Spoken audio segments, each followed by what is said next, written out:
Good morning, and thank you very much for the invitation to come along and speak. Firstly, I want to say thank you to the quality of the speakers that come before.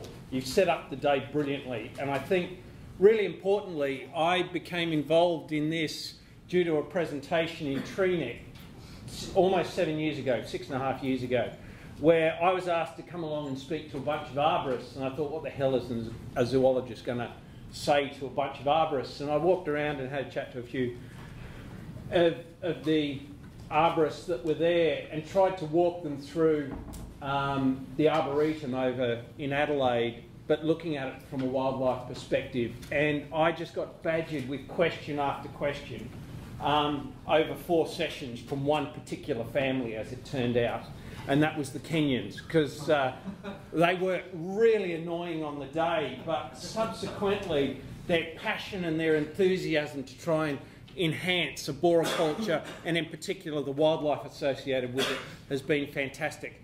A quick background on me: I'm a zoologist by profession. I spent 15 years in the UK in sales and marketing, but there developed a passion for urban wildlife. Before that, I'd worked with fisheries and wildlife that was out well away from the urban environment, and I love connecting people and wildlife. So that's why I primarily worked in the urban sphere and urban ecology since then. And I run a small company, and we produce, amongst other things, nest boxes that we send around the country, and that's part of what brought the Kenyans and myself together. What I'd like to look at today is do some more discussion around what Grant has already set up about the importance of hollows, how hollows form, dimensions associated with it, and touch on some of the questions we've already seen, the types of hollows we now have at our disposal, the reasons that we might employ hollows in their various sorts from an artificial capacity, and the threats to some of our hollow-dependent fauna. So if we look at the natural environment, this is a woodland just down 100 metres from my place. It's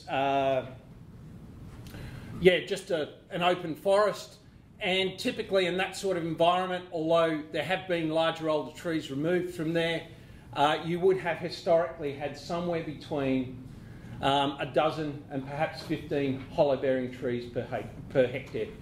Nowadays, and certainly across the urban environment, as you would be aware, it would go from none to, if you're lucky, maybe 4 or 5. And within some of those environments, some of those trees could have 15 plus hollows in them each, ranging from something I could just get my thumb into up to something that a powerful owl could utilise. So we're going to refer back to that probably a number of times today, but across Victoria you have lost 65% of your native habitat as far as trees are concerned. So you're doing a lot better than South Australia. In South Australia we've lost over 90%. So clear felling is a real, or has been historically, a real issue. And as Pat brought me in from the airport yesterday, many of the outlying councils to Melbourne, this continues to be a major threat. And we seriously need to look at this long term if we're going to maintain wildlife in urban and peri-urban environments. Now, as a consequence of these changes, and this, a few of the slides as we go through are actually Pat Kenyon's grandfather's slides, and this is one of them. This is a slaty thornbill, one of the few thornbills that actually uses hollows, and I think the caption was very pertinent. If you've got nowhere to live and breed, how are you going to survive? So it's on that basis we have lost so much hollows. What can we do about it?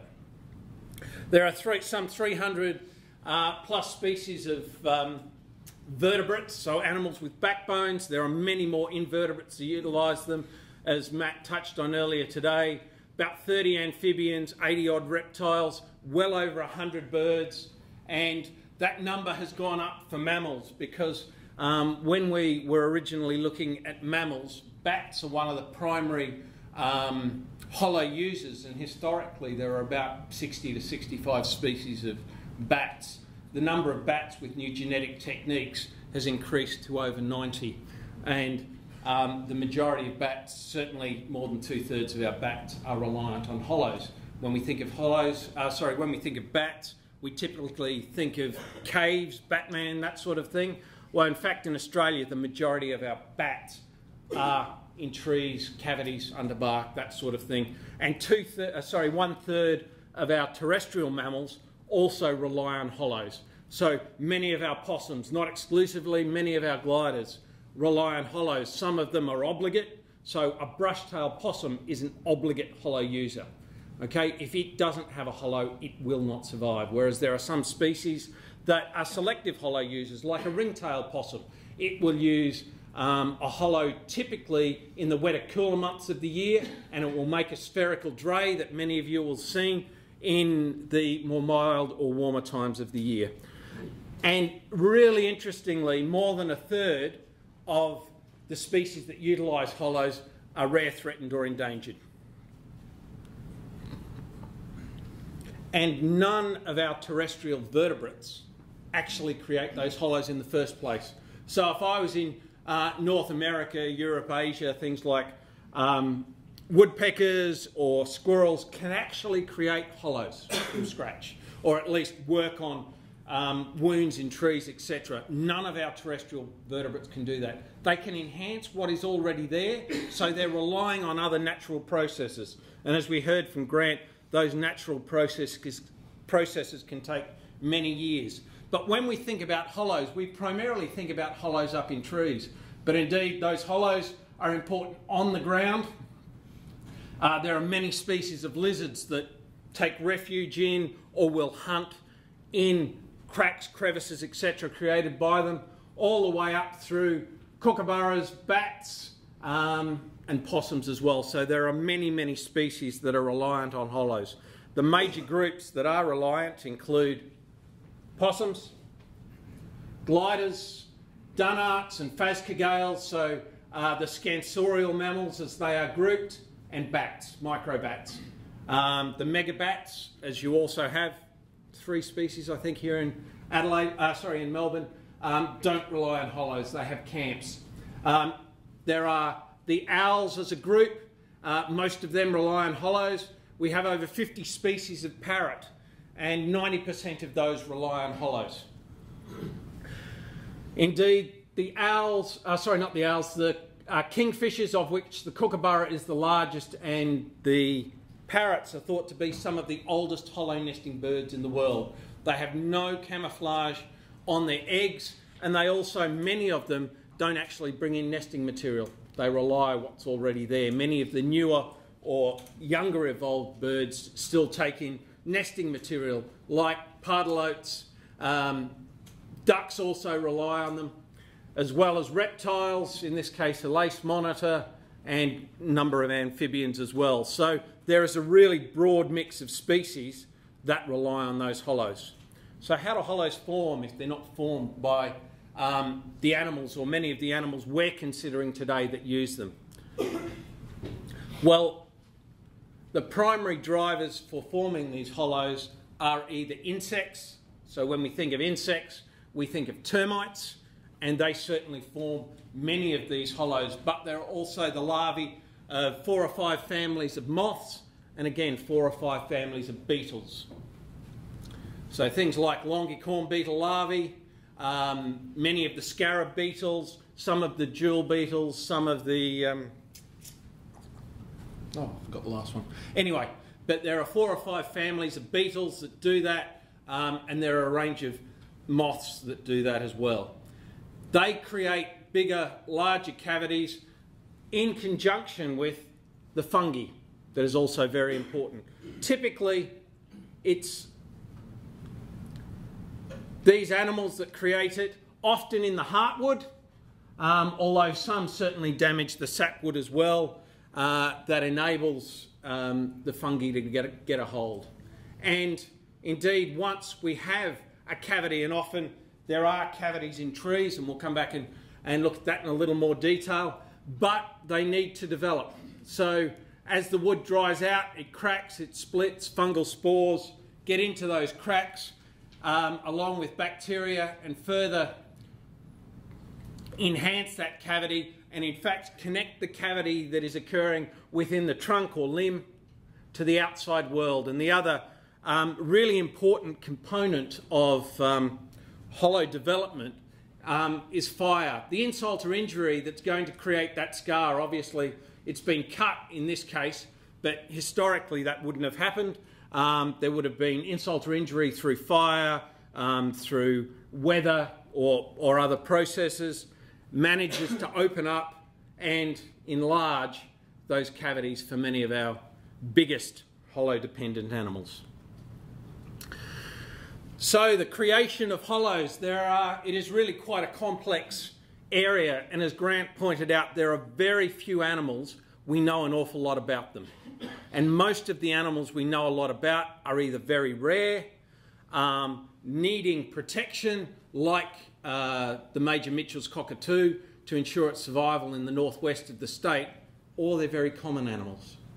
Okay, and indeed most of the work we know comes from common animals. So when Matt asks, do we need greater detail and more information? Absolutely, but we have very little of that because there are very few people working on this. And your eyes and ears on the ground, what you see on a daily basis, is probably over a year more than many scientists will see in their lifetime.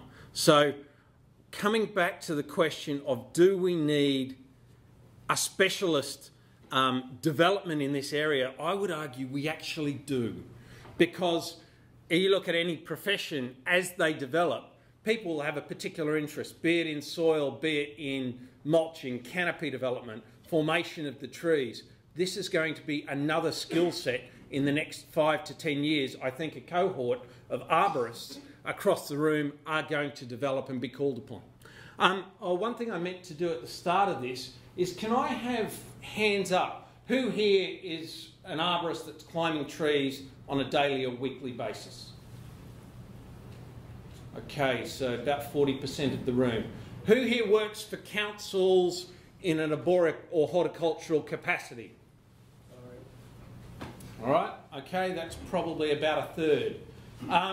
Who here is here from an environmental or an ecological capacity, either within a council or within national parks or something else like that?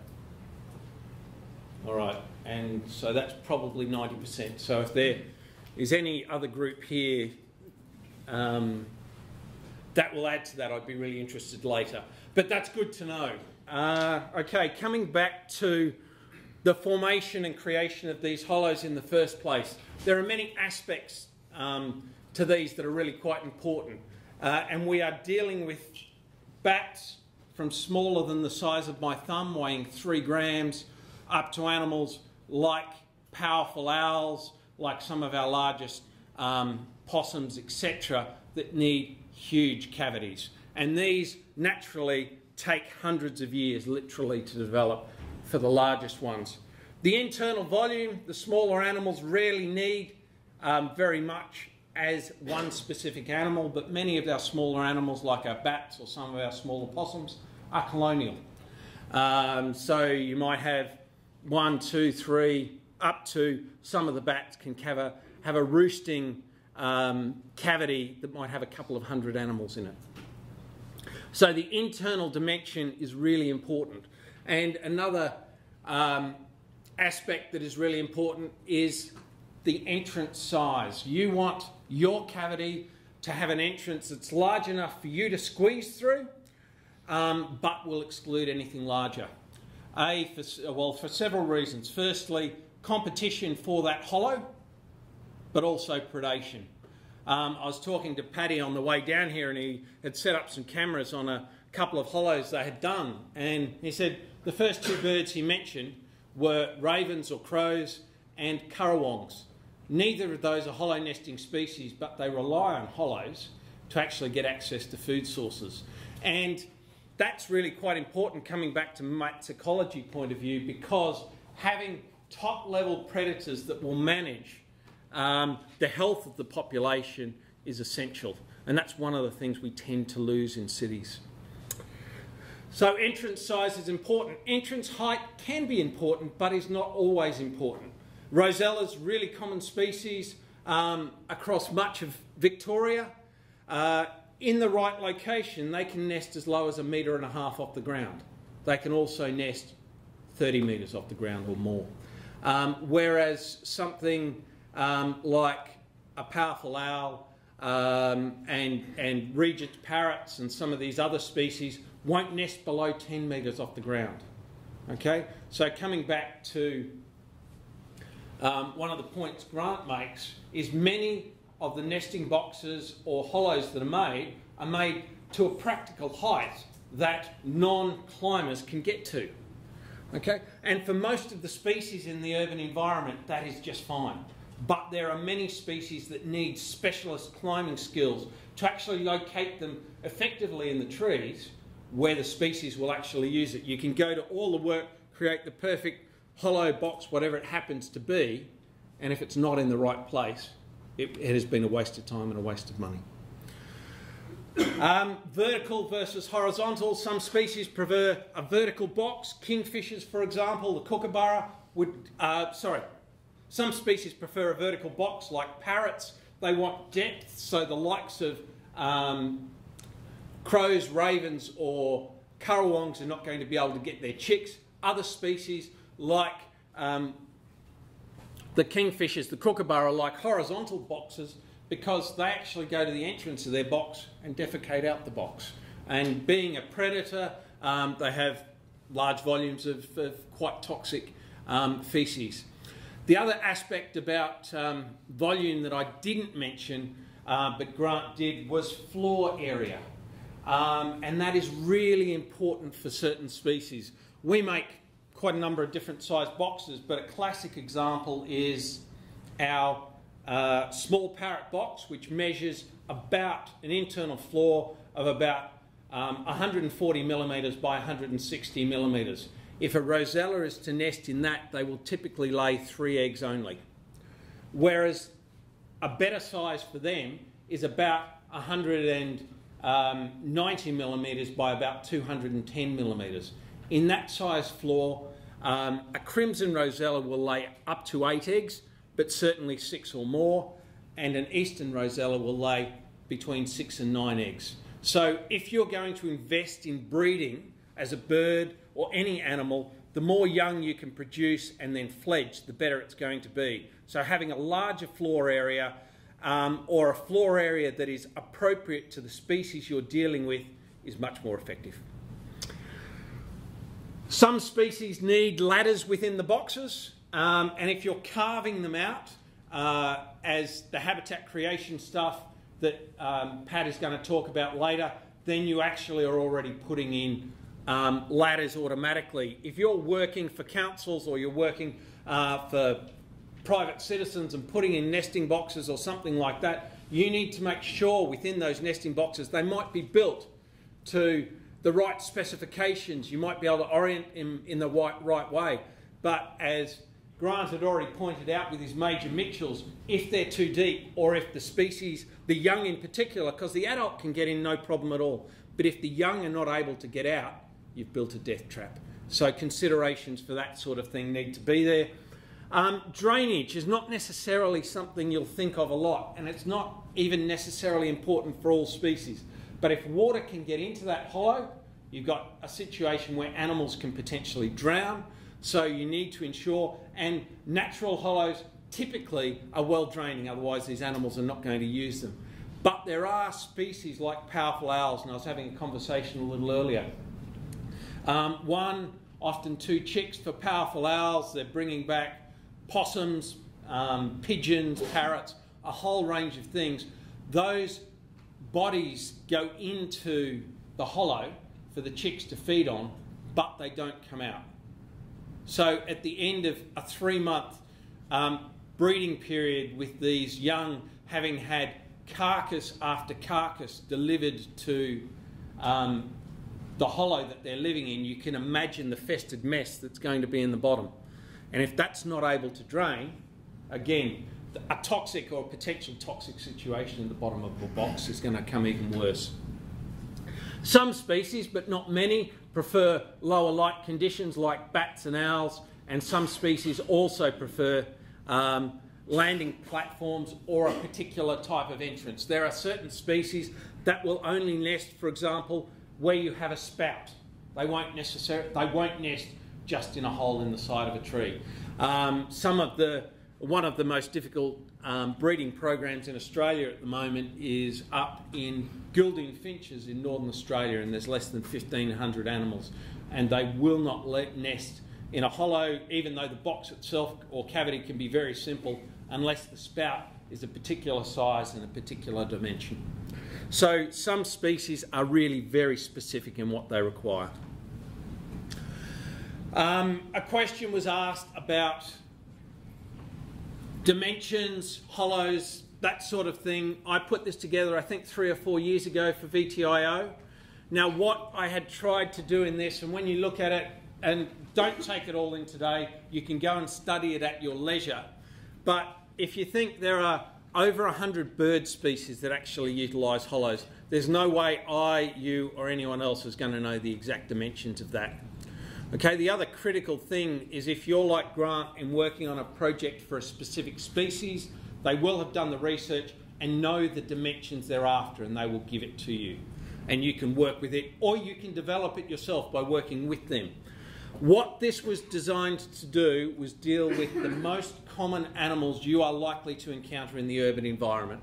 And they've been grouped into pardalotes, of which there's one locally you're likely to have, farther afield there's more.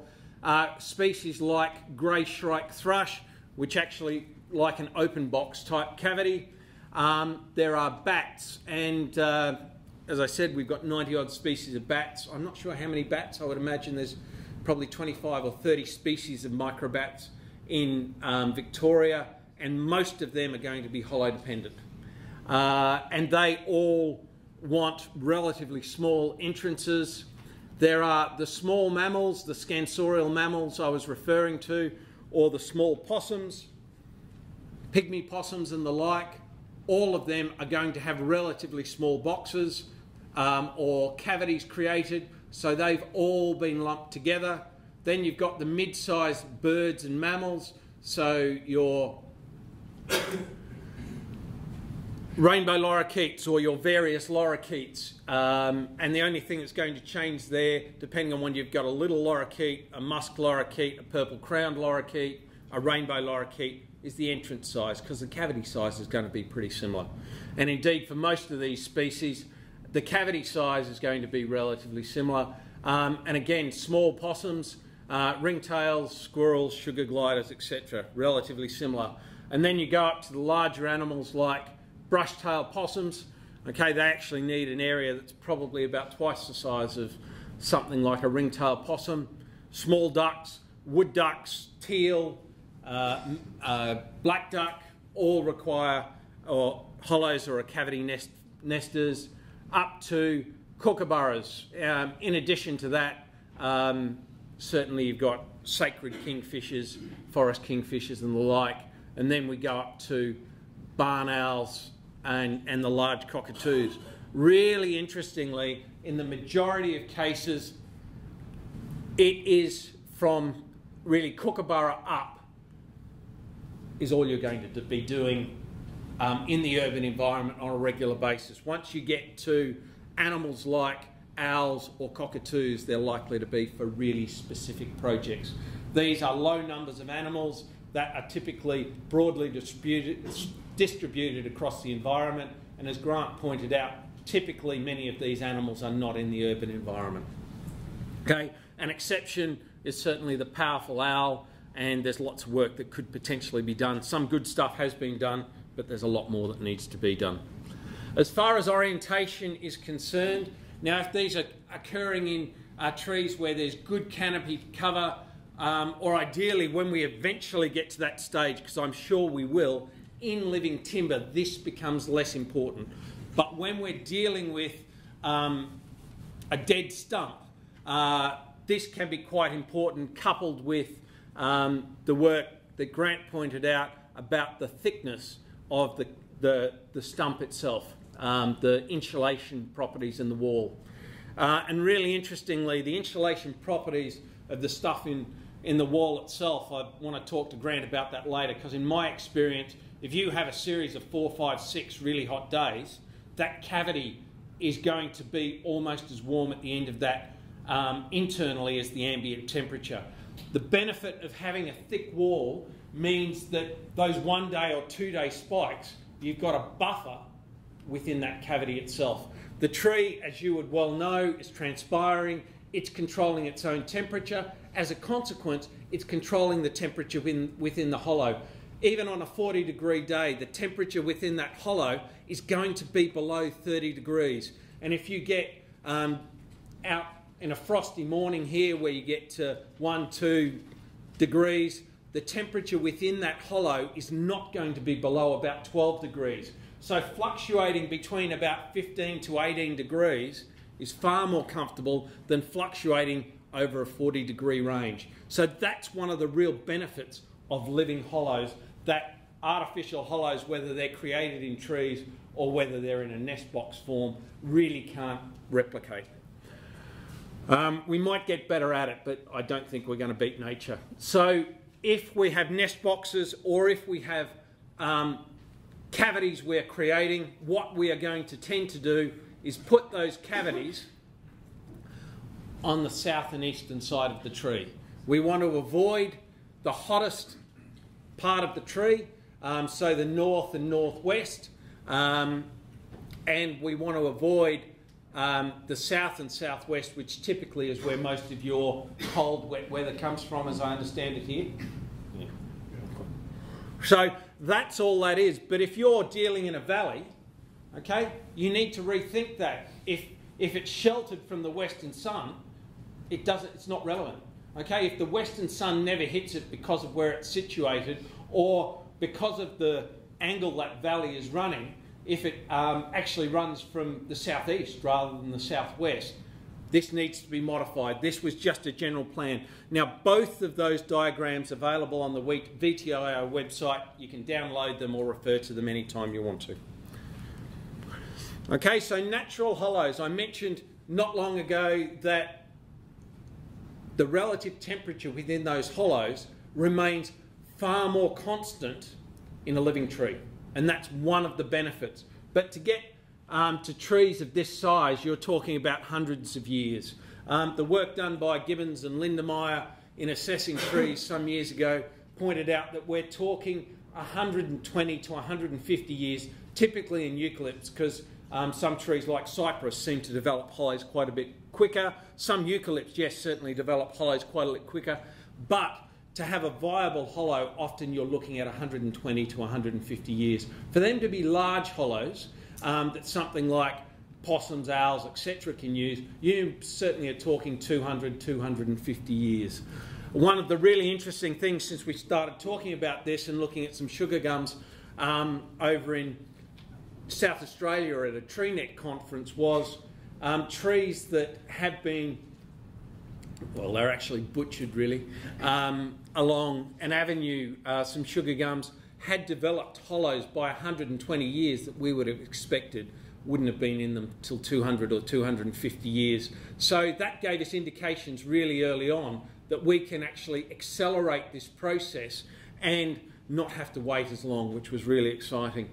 And this was estimates of probably, and I'm sorry that tree is not as bright as it could be, but it's a large river red gum. It's in a conservation park in South Australia. It's probably about 25 metres tall. It was about 1.7 metres wide. I was able to count from the ground 15 hollows that I could see. This was a hive of activity in spring, but only 2 of those hollows were large enough to take something like a possum. None of them were anywhere near large enough to take something like a cockatoo or an owl, a large owl species. So even a tree this size, which is here pre-European settlement, is still not large enough for cater for many of the animals that are going to need it. So I guess the bottom line there is we need to plan for hundreds of years, particularly in urban environments, if we're going to do this. So it's a change in mindset to what we have done historically. And these are the best options. As we can see in this particular tree, lots of potential risk associated with it. I'm all for mitigating that risk, but wherever possible, the value of these trees, they need to be retained, particularly in urban and peri-urban environments, because otherwise it's just going to take so long to replace them. So retaining natural hollows is absolutely the best option if we possibly can. Again, Phil, Pat in particular, has driven the idea of creating artificial hollows, and I know many other people have done it from various parts, from Queensland, South Australia, right across the country, from the early workshops that developed these. The simple process of carving out, and obviously these were just practice ones, although I'm sure that's the sort of thing Grant was also doing to get extra nesting boxes, in inverted commas, up in the Mallee for the major Mitchells, just carving out a cavity of the right sort of size, entrance dimension, and then orienting on the tree. Cut into the stag of a dead tree is a better option than a nest box. It's going to last a lot longer. There's more of that thermal insulation, so the temperature retention is going to be better. You're also putting it back into a location where natural processes, although they weren't there originally, can start to take place as they have in the naturally formed hollow. So very much the third option in this process is artificial hollows or nesting boxes. Okay, for the cost and the ease of installing them, and very interestingly, before I got to know the Kenyans, I would climb up ladders, oblivious, and put these things on. We're now harnessed and we're attaching these things to trees, and there are safety lines and the whole bit. So there's learning going both ways, which is really valuable. But artificial hollows, we are certainly limited as to what most people are able to do, and this is where the tree climbers come into their own.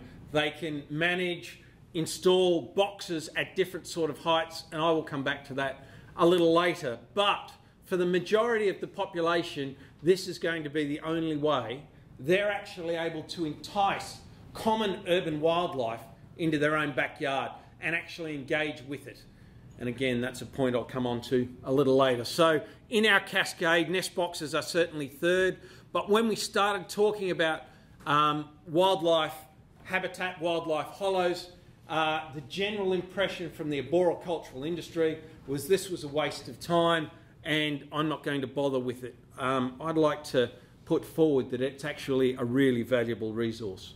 And to give you an idea what's happening in the bottom of these hollows, regardless of what they were, I'd gone away on holidays and literally put in a nesting box the day before I left.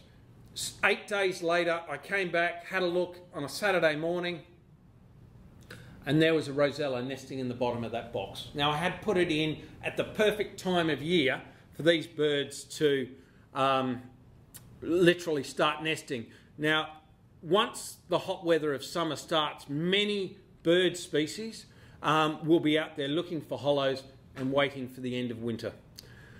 When that bird actually vacated the nest later that day, I noticed one egg in the nest, and indeed that afternoon a second egg was laid. So I had left on a Friday night, and this was the following Saturday morning. A second egg being laid on a Saturday morning. Eggs are laid at between about 46 and 52 hours increments for these particular birds. So that told me straight away, if this was laid on a Saturday, the other one was laid on a Thursday. The birds weren't able to access this box until the previous Saturday. So in a period of 5 days, that hollow, in an area where there were no hollows, because these were 60, 70 foot pine trees, had been scoped, had been adopted, and had been taken up. And over a period of the next 5 to 6 weeks, I captured 6 eggs, and unfortunately the camera died at that point. And it wasn't literally until they'd started hatching was I able to capture more of it. But this hen, in the end, laid 8 eggs in that box. So we go back to the dimensions of the box. This is 210 in that way and 190, but basically 200 by 200 square. So this hen was able to lay 8 eggs. Around half of the eggs hatch typically in a normal year. and around half of those hatchlings survive. That's average numbers. She actually, all 8 hatched. That's the hen here. She's actually standing on the ladder going down, and there was no floor area because those 8 chicks literally covered the floor of that box. Okay, so that's why dimensions and what we're going to construct and do within the hollow, the box, whatever we're going to do, is really important if we're trying to maximise that outcome. All right, the importance of hollows as far as a temporal scale is concerned. And I hunted for hours trying to find eucalypts to use this on, and I couldn't find any, so unfortunately I've got a northern hemisphere deciduous diagram. So a mature eucalypt that's going to contain hollows, as we've already said, typically is going to be at least 120 years without any intervention by people. 150, 200, some of them 300 years. That asset from a wildlife perspective is probably the most important asset for hollow-dependent fauna in that entire region. Now, once trees get to an age of, it depends on the species obviously, and you will know a lot more about that than I will, 50, 60, 70, 80 years, if there is wound or injury in that tree, if part of the tree has died or for safety reasons it needs to be managed, we're going to be able to introduce habitat hollows into that. And what we've done is reduce that temporal scale by about between 40 and 60 years. So we've taken that asset that typically wouldn't have hollows for a lot longer and introduced it into it. Okay, so in a hollow depauperate environment, that's really, really important. But we've still got limitations. Depending on the species, that tree still needs to be 50, 60, 70 years old. Where nest boxes come into their own is that you can, if you've got a decent 8, 10-year-old tree, 12, even 15, depending on the species, the location, you can start to put a nest box in a tree. Okay? And it's between this sort of age and this sort of age that Grant was talking about starting to initiate wounds in the tree that will bear fruit decades later. We're still probably not going to see them until the tree gets to this sort of age, 50, 60, 70 years, but by that stage we're going to have usable hollows and natural usable hollows that were seeded by yourselves, again 50, 60 years before they will come into these sort of trees. And the benefit of that is, rather than us asking nature to catch up and actually building deficits into the tree, the natural processes of the tree will have done it. So this is where we're looking, ideally, in the future, is to start, initiate and seed those sorts of things. So less than 10 years, other than making sure the conformation and health of the tree is really useful. From a hollow perspective, there is not a lot we can do. Between 10 years and 50 years, we can, through the use of judicious nest box programs, etc., start to do that. Now, I have a council in South Australia where I'm managing 120 nest boxes. I'm working with the arborists in those locations to also manage particularly the older tree forest, and he's passionate about that. And in the trees of this sort of age, he's looking to do habitat hollows as well where he can. So he's trying to use all of the resources at his disposal to maximise the biodiversity across his city.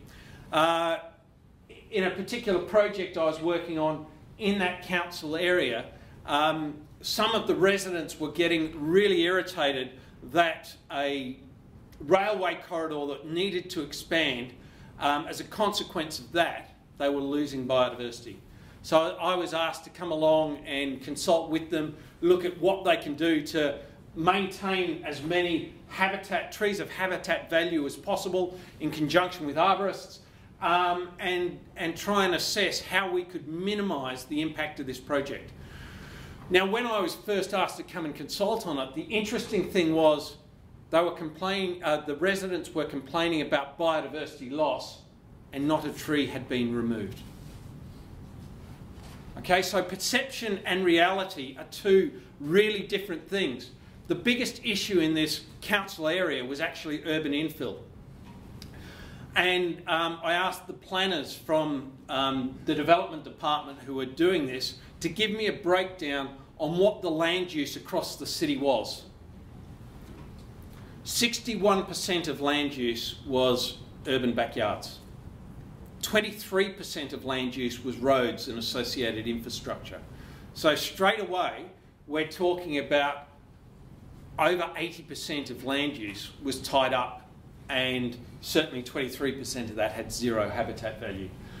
There was, sorry, it must have been 50%, not 60%, but 50%, over half, was urban backyards. Only 2% was actually urban green space owned by the council, and 0.7% was urban green space owned by the state government. So collectively you had just over 3% could either level of government have any input into. And when I said you haven't taken out a tree, you actually have very little input into what the biodiversity is going to be unless you engage with the community. If we get this message out to the constituents, they're going to realise pretty quickly that the responsibility is shared, but a large part of that is on them. It's not just a finger-pointing exercise.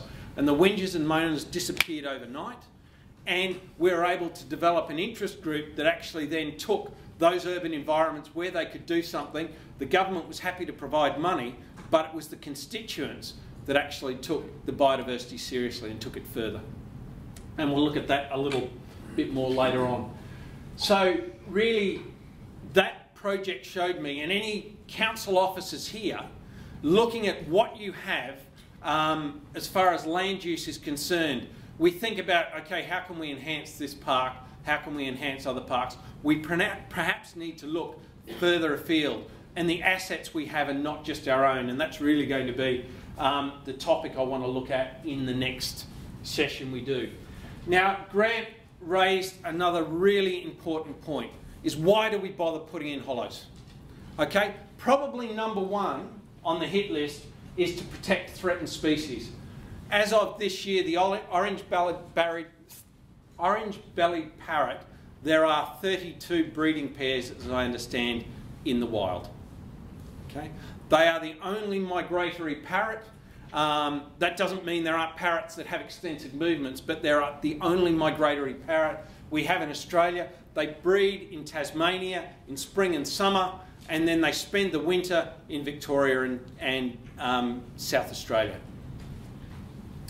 There is an intensive nest box program going on to try and breed them. The first year they did it, they found they actually introduced vermin. So monitoring and really intense activity around this, engaging scientists, arborists, local land care groups is essential. So these are big scale projects that cost a lot of money for species that are in dire straits. We probably learn more about our hollow-dependent fauna doing this sort of work than any other work we do. But we don't have that money available to do on everything. So these are really the pinnacle of what we're looking at, and it's not what you're going to do day to day unless, like Grant, you have a particular interest and you say, right, I'm going to become or gain greater expertise in this area. What this particular council I have been working with in South Australia has been looking at is they only have 2.5% urban green space that they can play with. They are concerned that they have really poor biodiversity, they don't have many assets they can utilise with that, and they are looking to enhance that wherever possible, from particularly plantings, but plantings looking at structurally, vertically and horizontally through the landscape, from invertebrate species like butterflies, etc., all the way up to our vertebrate species. So enhancing biodiversity or maintaining it, and that's what many of you will be doing. You will be dealing with common species. You won't be dealing with the really rare species unless, again, you get a particular interest in that. But by getting a grounding and understanding the common species we see on a day-to-day basis, those skills transfer really easily. There was probably a huge learning curve Grant went on with the Major Mitchell's cockatoo. If you come to a project like that, already having spent 2, 3, 4 years working with possums, working with rosellas, working with lorikeets, understanding how or why to put in those hollows and what the results of the work you have done, what comes as a result of the work you will come. When you get to these exciting top-end things, if you choose to do so, you'll have far greater skill sets that need slight modification, and you'll bring skill sets that the biologists that know about the animal don't have, and that's critical. Now, this is a really peculiar one. Has anyone here heard of a gentleman by the name of E.O. Wilson? He was a famous biologist from the 1960s in America. He actually studied ants. But one of the things he did, he was fascinated with people and why or how they interact with the world around them. And he initiated some early studies where people who were in hospitals would heal more quickly if they were able to overlook green space. Okay, so many hospitals in the US, you would have a hospital and you'd look out your window at another building or a brick wall or something, versus being able to overlook a park or a garden. They were able to measure that your rate of healing increased by days if you were in a place where you had no access to nature. So rather than getting out of hospital in 4 or 5 days, it would take you 7 or 8 days. Okay, so this became really important because of the cost impost on the medical institutions, but it also reflected on our psychology, and this is not something we often consider. We are an integral part of nature, but we have over the last 200 years more and more so chosen to take ourselves outside of nature. That aside, we still have that intimate connection. I'm sure if I went around the room, gardening or horticulture generally would be important, but many of you would fish, many of you would hunt, many of you would have pets. Now, in a modern society, this is some of the ways we are able to connect with nature because we have an integral link. And he wrote the formative papers on this, and he referred to it as biophilia. As much as we would like to take ourselves or extract, or have been in the process of extracting ourselves from nature, we simply can't do so. So any of the council workers out there that have the opportunity to go and have a little bit of a look at this, it would be really worthwhile. It will help in the long-term planning for the constituents for whom you are planning. So our important connection with nature is part of what we get out of this exercise, which really leads to education and awareness. People are not able to develop a real affiliation or love of something like a rare and endangered species that's out there unless they have a connection with it. And we typically get that connection day to day.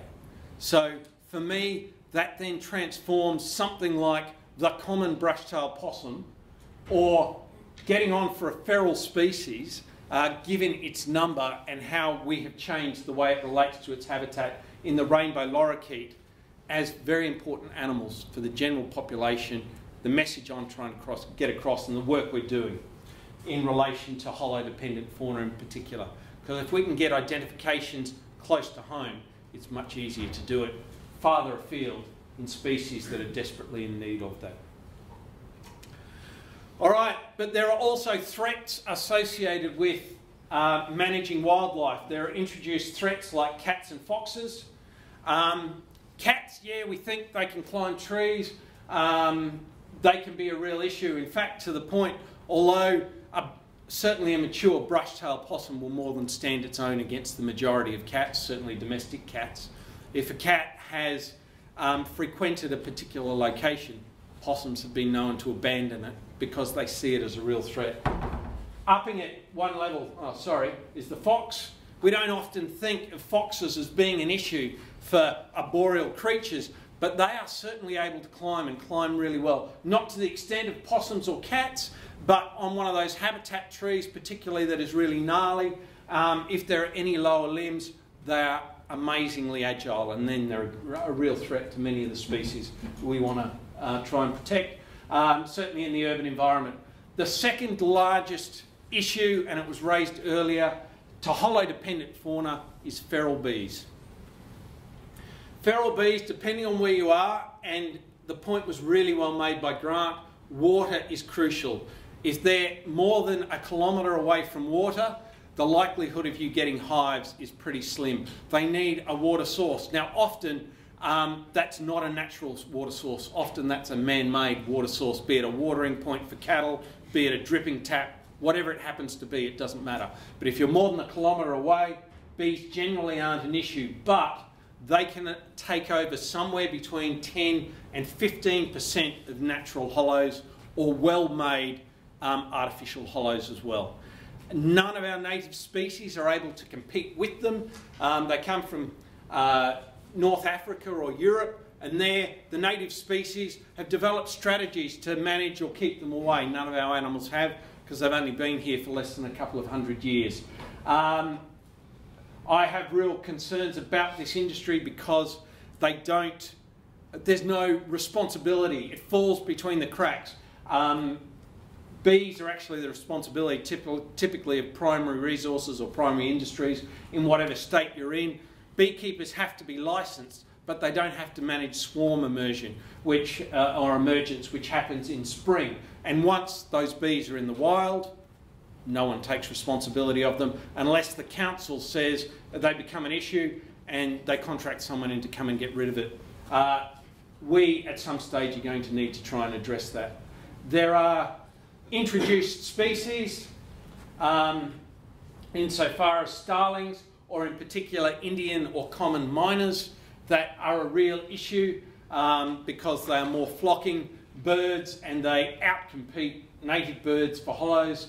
And there's been much work, particularly on this species in Canberra, but at the moment we still don't have many answers. So it's one of those unknowns. And while, as I said, rainbow lorikeets, they were naturally here, they got as far across as Adelaide, they were never over in WA.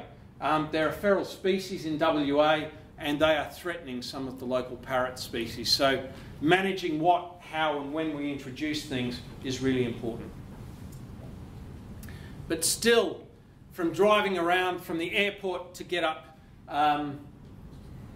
to Pat's place last night, the habitat clearance that's going on for new estates and developments is astounding. I would be really interested to know what the rate of habitat clearance still is. And I say that both from peri-urban or greenfield sites further out, but also from the risk mitigation aspect that Grant was talking about and the really important trees. Sometimes there are colonies of bats that will use one particular tree. They may cover tens of kilometres and have satellite locations that they will use across the territory that they cover. But one particular tree is crucial, and we lose that whole colony, which could be hundreds or even thousands of animals, can be lost.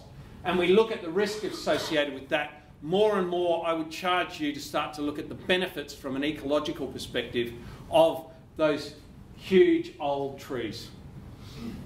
So I guess in conclusion, we've come an awful long way from the sort of landscape that was here a couple of hundred years ago. We had a continuous landscape, although it was a mosaic of different sorts of habitat types, and the really rich crossover zones between habitat types, which tend to be the richest parts of the environment. Many of those have been lost. Hollows, we've lost 65% of the forest across Victoria. Much of the forest, or a considerable proportion of the forest that remains, is managed, which means it's not managed usually for this. It's managed for economic reasons. And the trees that house these hollows have been selectively removed. Thinking about the temporal scale of from 10 years out to 500, and some species 500 years plus. That's not something we've really considered to date with many trees.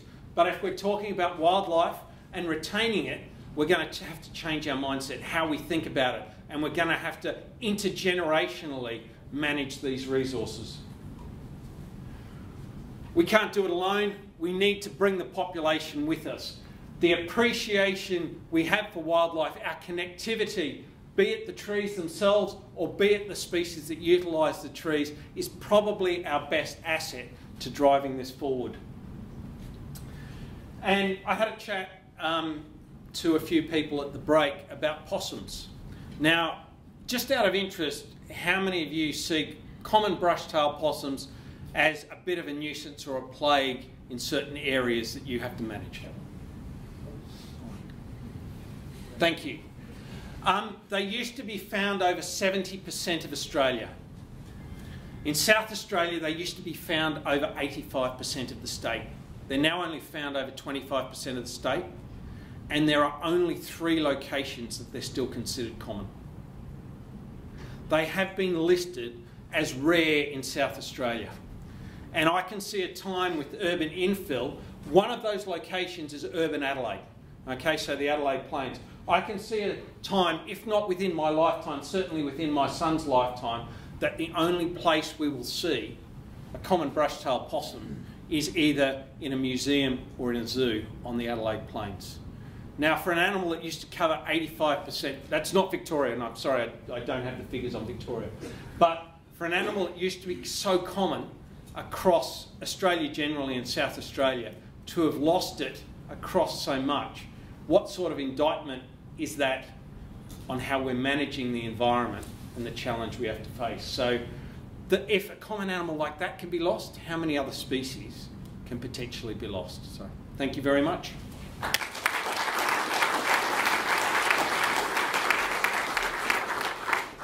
Tim will be back later on this afternoon, but if we've got any questions as we do a crossover, Mr. Daniel.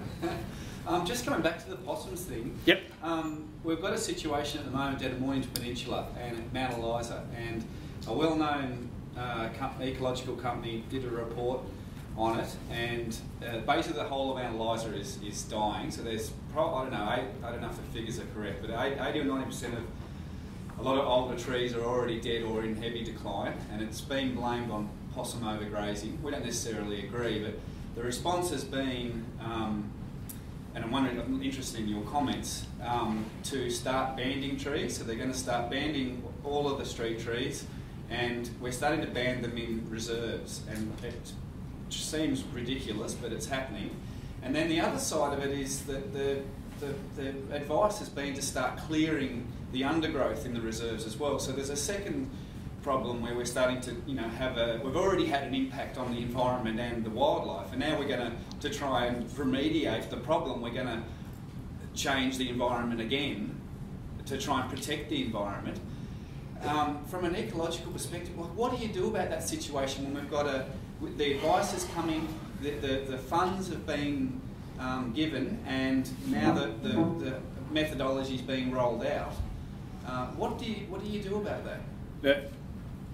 On a broad scale perspective, I think that's fraught with problems. I don't know the area, scanned overview, don't know species or the complexity. Yeah. My experience is that typically happens when we've simplified the environment to the extent that they can't usually browse or graze. Many of you are probably aware that brush-tailed possums are primarily herbivores. 70% of their diet is leaf.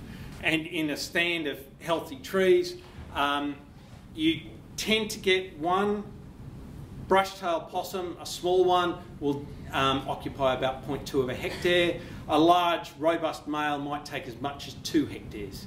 Okay, so they are solitary and they tend to keep those boundaries. The more and more we change that environment that they're in, the more they get forced together. The more they get forced together, the more we see those issues. You add to that the simplification. There will be species in there that they won't eat. They might use it as connectivity, but they won't eat. And they typically can only take a certain percentage of eucalypts or acacias because the toxin load affects their liver. By affecting their liver, they eat so much and they say it's time to move on. But once you've simplified the environment and they have no choice but to graze where they are grazing, they browse and don't even necessarily eat it all, but keep down the larger leaves so it keeps producing young shoots. They don't have the toxin load. They don't have the same impact. So the simplification, certainly over a broad area, really concerns me. If anything, that connectivity and complexity, reintroducing that and putting in specific plants to try and address that problem. Because I've got a list of plants back in South Australia that possums avoid physically, avoid chemically, like to eat.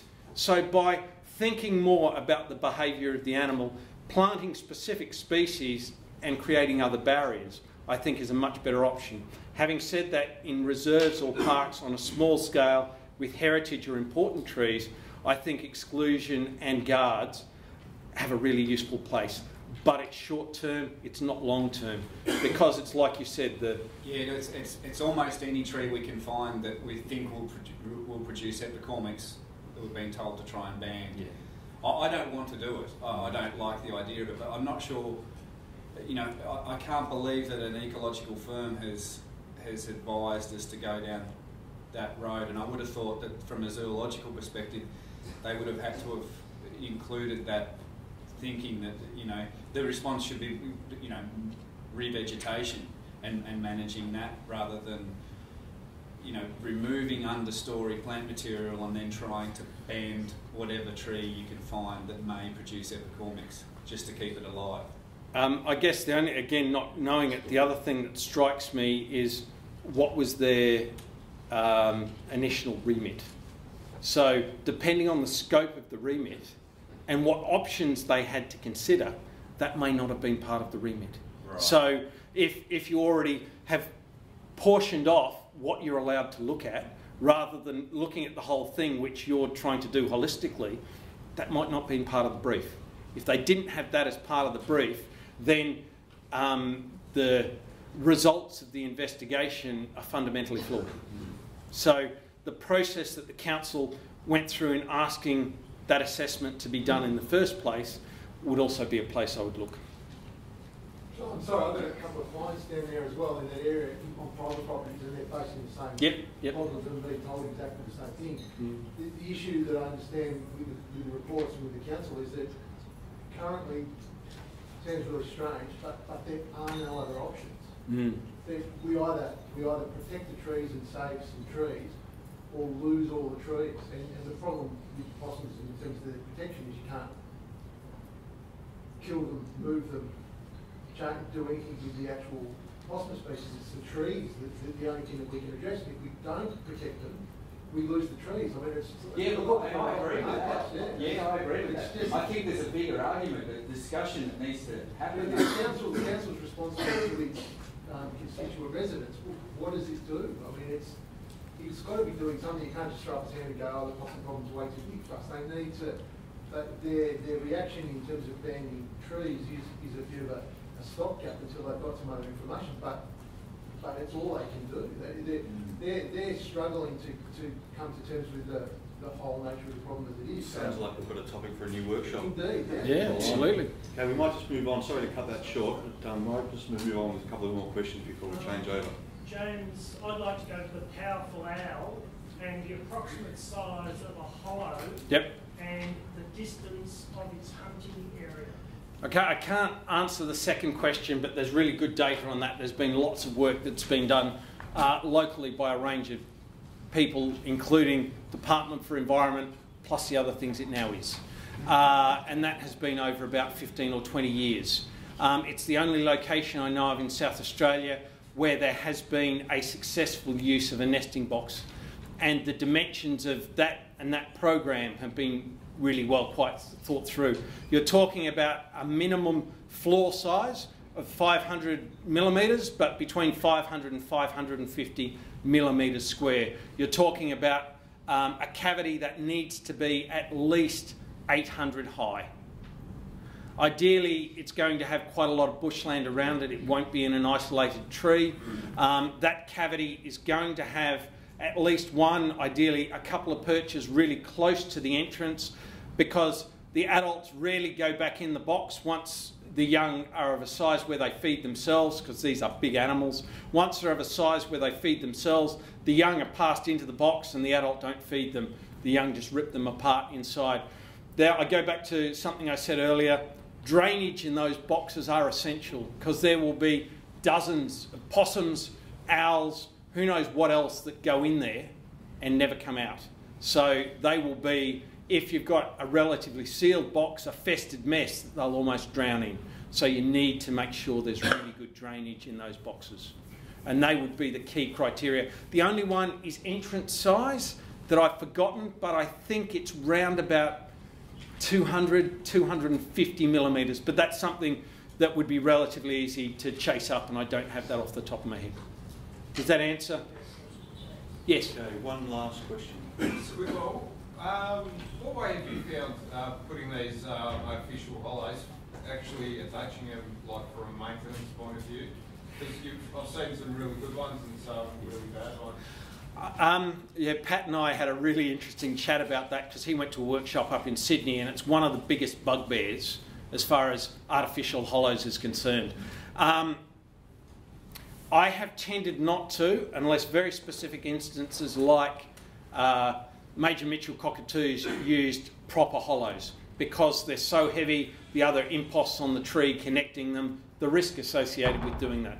So that's one of the reasons I primarily use nest boxes, but in certain instances those hollows are worthwhile. There are two reasonable ways to do it. One is wiring, okay, but if you're going to wire it to a tree, it needs to have some inbuilt and mechanism that you can monitor that allows for the expansion of the tree.